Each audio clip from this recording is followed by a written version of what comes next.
All right, guys, here we go. It is Saturday, and yesterday, the 14th, Friday, there was 4 games.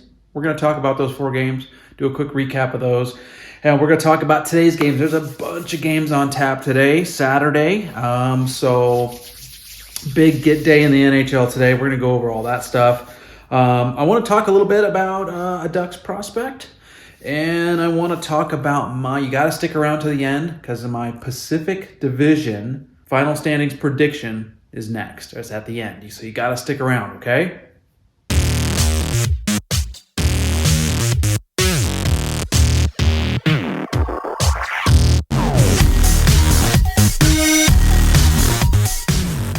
Okay, so diving right into this, yesterday's games, there was 4. We're going to get right into it. Tampa and the Blue Jackets. Gaudreau, okay? Big talk about him. Obviously, Patrick Laine's injured. That's not going to help the Columbus Blue Jackets in any way. But Johnny Hockey going up against Tampa Bay. So it was Vasilevsky in goal for Tampa and Tarasov in net for the Blue Jackets. Tampa won that game 5-2. So Vasilevsky had 26 saves on 28 shots. Tarasov 34 saves on 39 shots. So he got lit up pretty good. Again, with Blue Jackets, they've got the scoring there. There's a lot of question marks with them. Is Gaudreau the answer? They've got decent goaltending. I guess really it comes down to just getting Laine healthy and seeing if they can get things moving in the right direction, right? Any team can win in the NHL nowadays, but except for the Arizona Coyotes. Anyway, so listen, for Tampa, former Duck, one of my favorites, Corey Perry. Corey Perry had a goal and an assist in that game. Steven Stamkos, the captain for the Tampa Bay Lightning, had 2 goals in that game. And Gaudreau had his first goal for the Columbus Blue Jackets. So he's got a goal. He's off and running with Columbus. Hopefully he'll have a good year and Columbus can start to really get things moving. But that was the Tampa Blue Jacket game. The other game on tap, was the Red Wings and Canadiens. The Red Wings blanked them 3-0. Red Wings are going to be one of those teams to watch. Yzerman knows what he's doing. And I really everybody likes Yzerman. Everybody thinks that, not only as a player, but just as a general manager and his decision making and some of the ways the way he wants to see a hockey team on the ice. It's like the old Detroit days back in the 90s. I remember watching that dynasty of the Detroit Red Wings back then, and Yzerman was a part of that. Man, they were fun to watch. It was almost painful because as a Ducks fan back then, the Red Wings were the one team that we could never beat them, and we finally did. But years down the line, playoffs, that was awesome. But the Red Wings were one of those teams, just almost unbeatable at one point. And Yzerman is building a team like that again. You can kind of see it.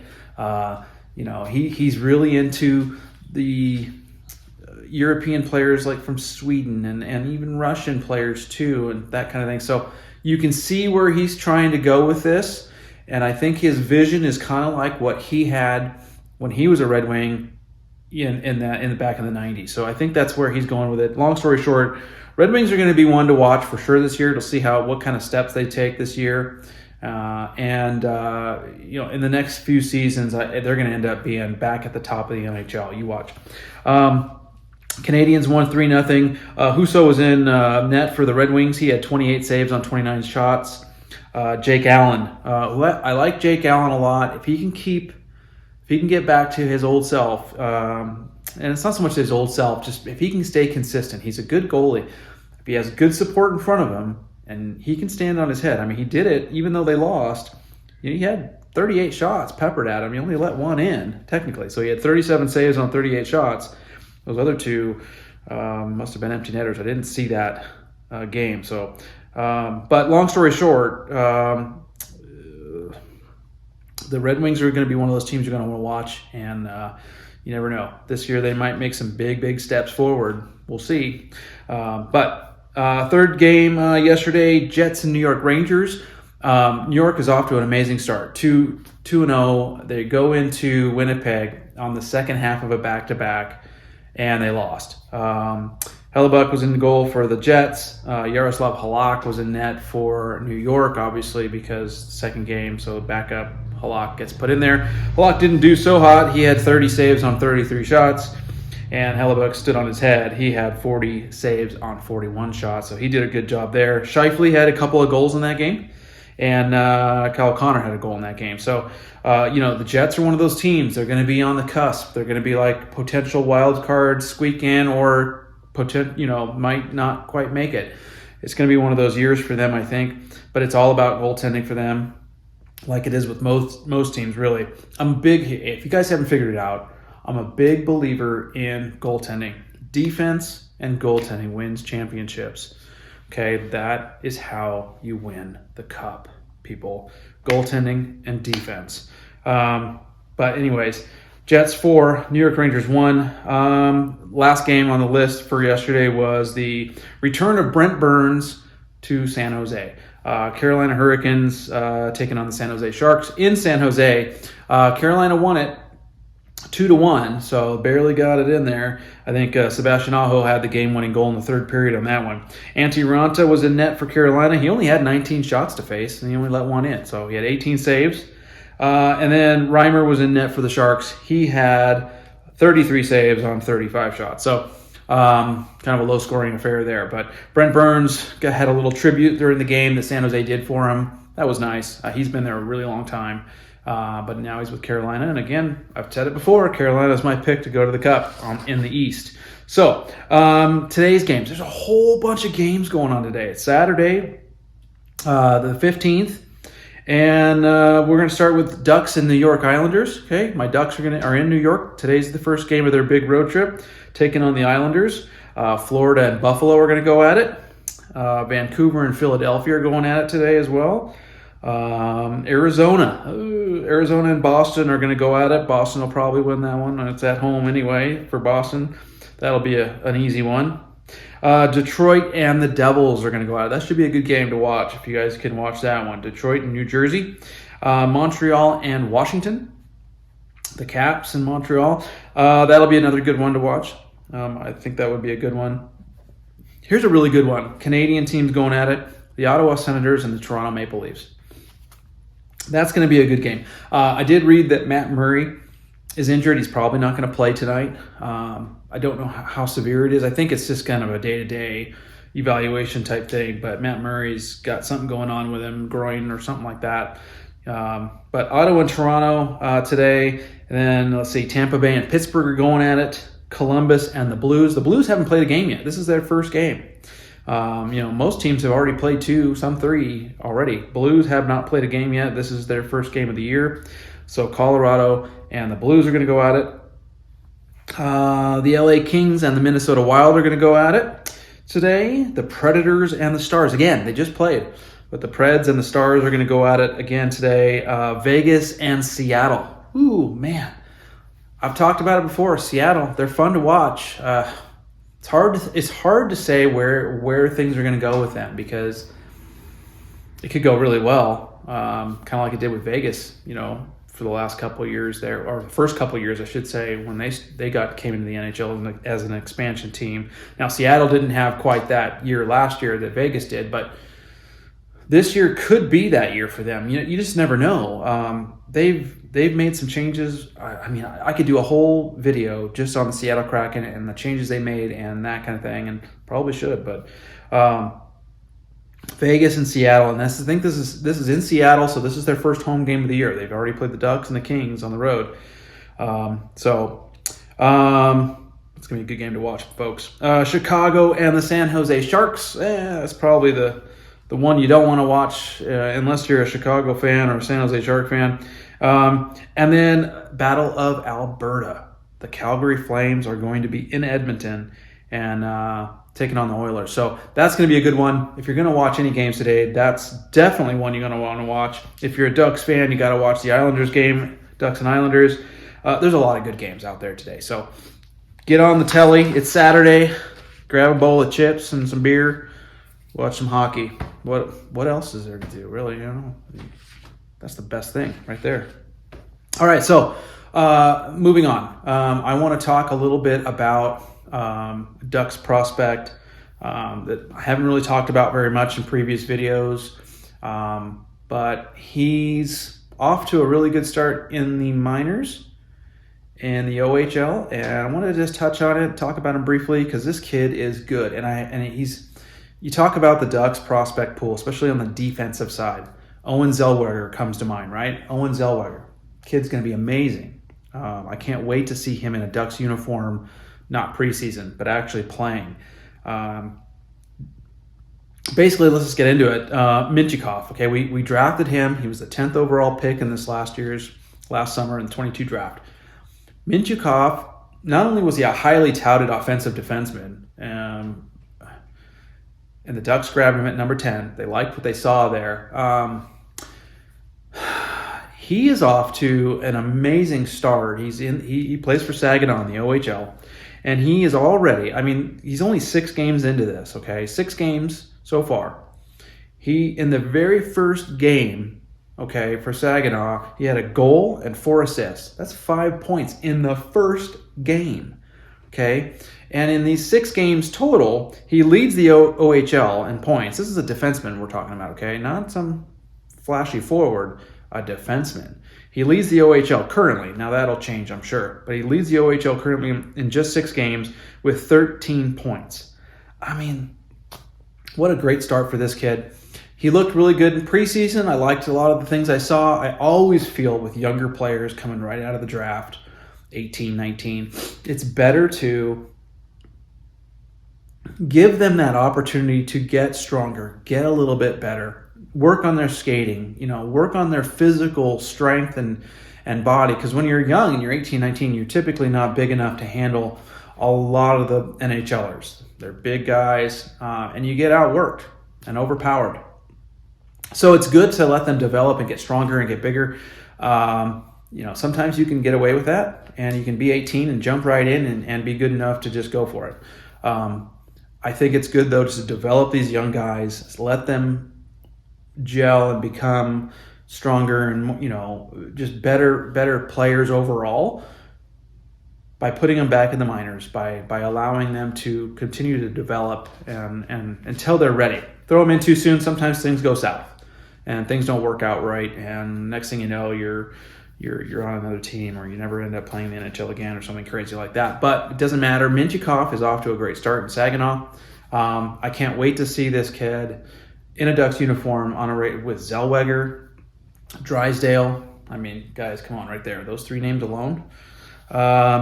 Future of the Ducks looked good. I'm telling you, Ducks fans, we got a great defense coming up. Okay, so that's it. I just wanted to touch on him.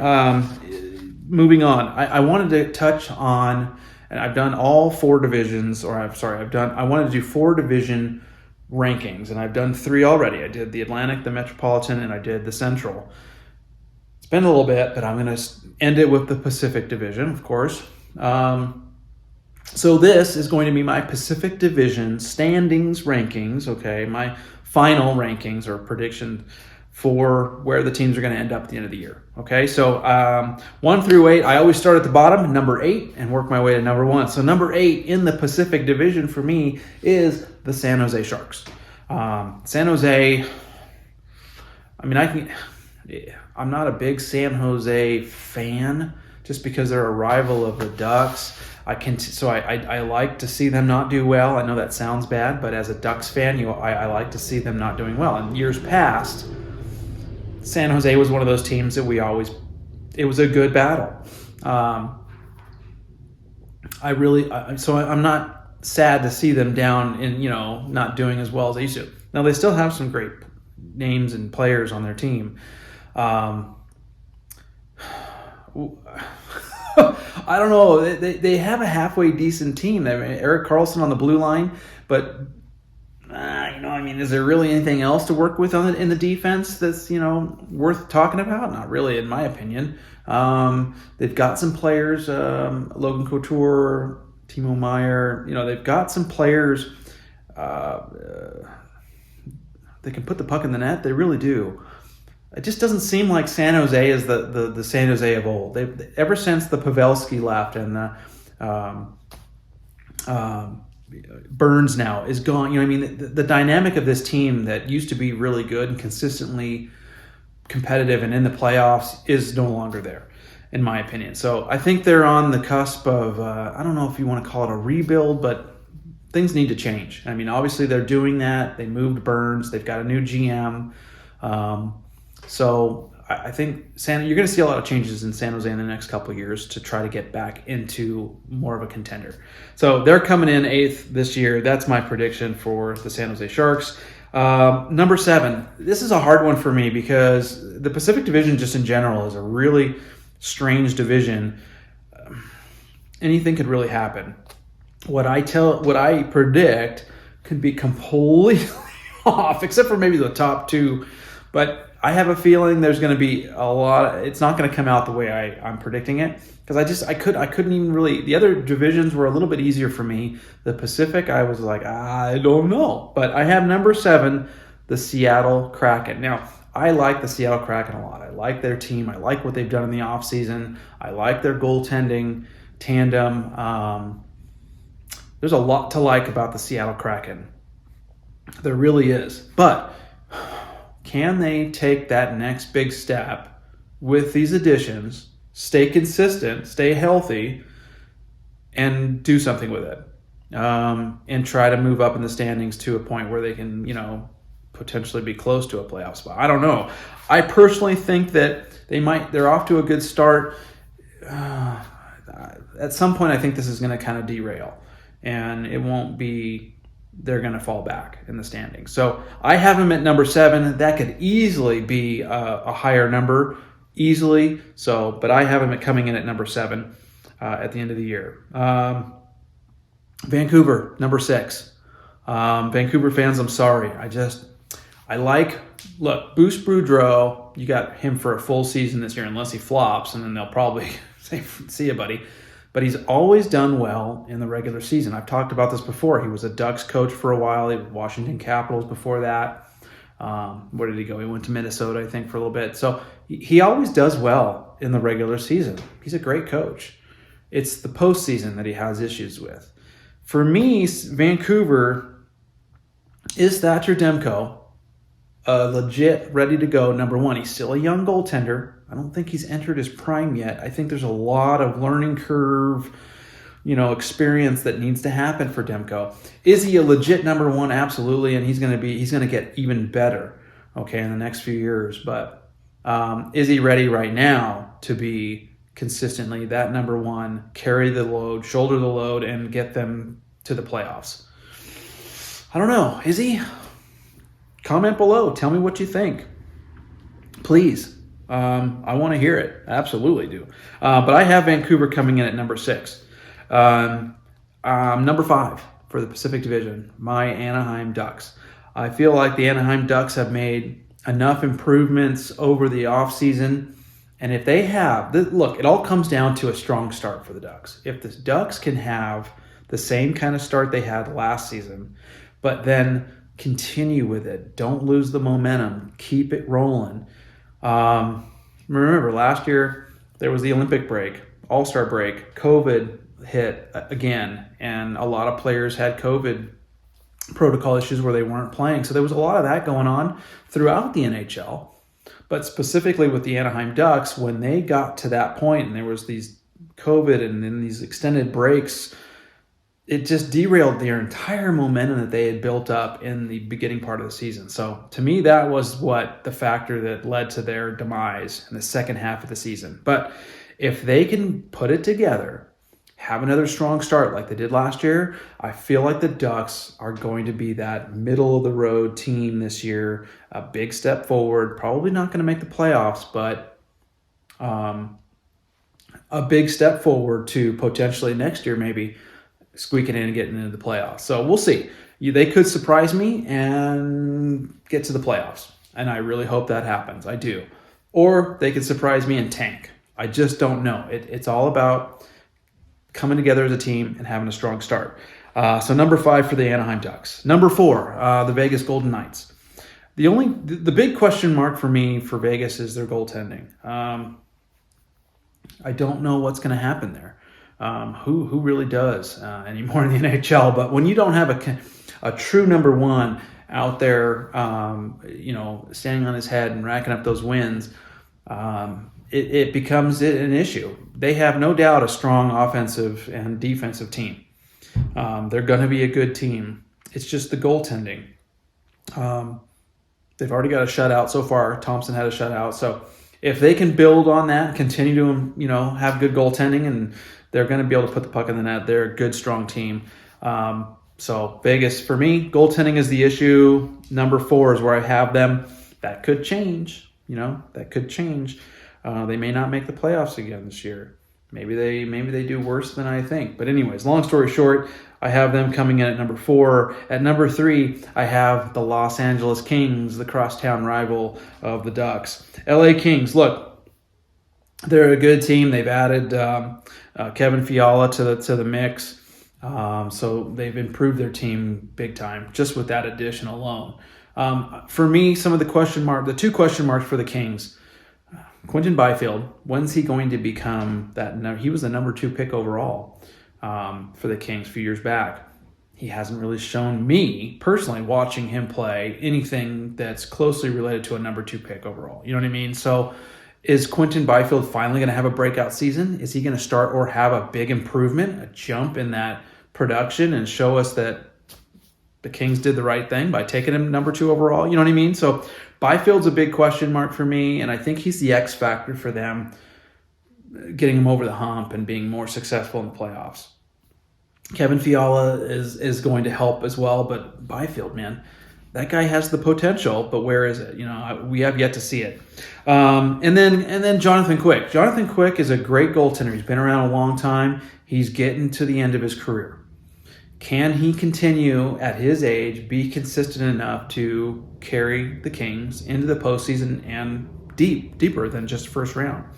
Obviously he's got to stay healthy and he's got to stand on his head at some nights. The Kings are one of those they're a really good defensive team, and they limit shots. It's hard to get a lot of shots on the Kings. They were one of the best teams in the NHL last night, limiting other teams to get shots against them. So if they can continue to do that, Jonathan Quick has a really, really good chance to do what he needs to do and carry them there, because their defense keeps the shots from coming through. You know what I mean? So limiting shots is a huge thing. So long story short, LA, I think I've got them at number 3. They're going to go to the playoffs for sure, unless something crazy happens, right? At number 2, I have the Calgary Flames. The Calgary Flames came in first in the division last year. This year I have them at number 2. The additions they made of Mackenzie Weegar, Jonathan Huberdeau are huge. Nazem Kadri, huge. They lost some grit with Tkachuk, but they've gained so much in scoring and depth and experience with those 3 players. They're going to be a force to be reckoned with. I watched a game the other night with them. I think it was the Avs and Calgary Flame game. They looked amazing. They really did. They looked really good. It's early, but man, they look good. So here's the thing. Number 2 for them, because number 1 is going to be the Edmonton Oilers. The Edmonton Oilers are poised and ready. They went deep last year. That's a huge thing. The experience, the playoff experience, going deep, losing to the Stanley Cup champion, almost gives you that extra incentive and that experience to take it to the next step. I have a feeling the Edmonton Oilers this year are probably more than likely going to be the Western Conference Stanley Cup. My prediction is it's going to be Carolina in the East, Edmonton in the West. There you go. I said it. Carolina against the Edmonton Oilers, Stanley Cup final in 2023. You watch, okay? Edmonton's going to be number 1 in the Pacific. They're going to win the division. Connor McDavid's amazing. Leon Draisaitl, he's amazing.